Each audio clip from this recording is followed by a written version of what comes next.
Good evening, students. Quick recap Chapter 3 Editing in Word. Word is a word processing application software used for creating documents. And here we are going to study editing. So, what is editing? Making changes in an existing document is called editing, like inserting or deleting a line, inserting a page, copying or moving text. Some features of Word.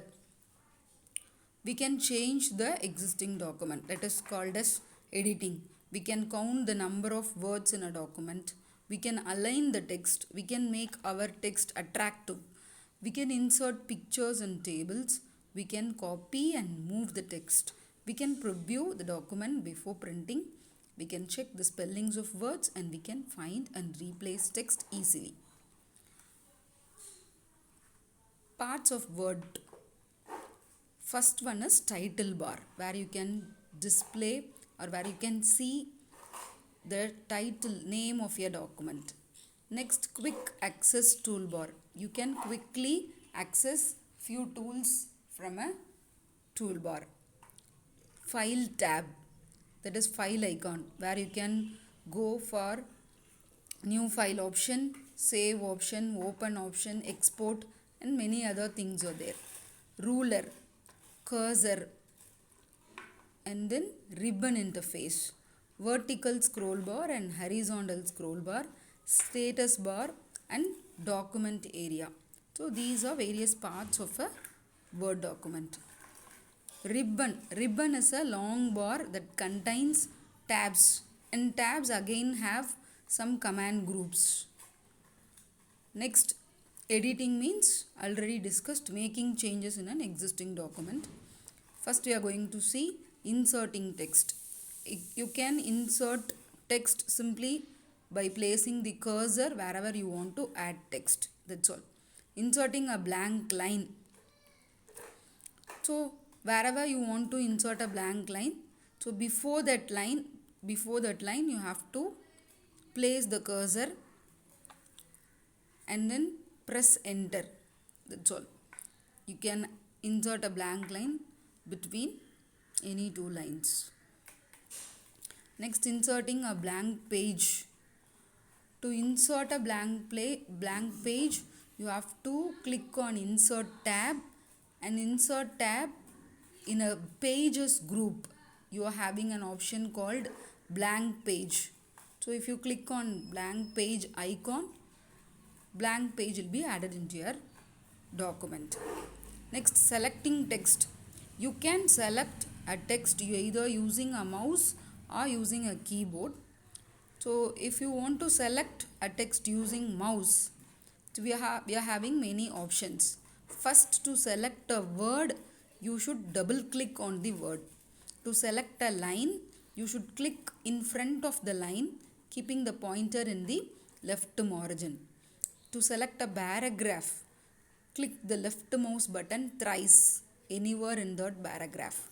And to select a sentence, click the left mouse button on the sentence while holding the control key. And you can also select a text using a keyboard.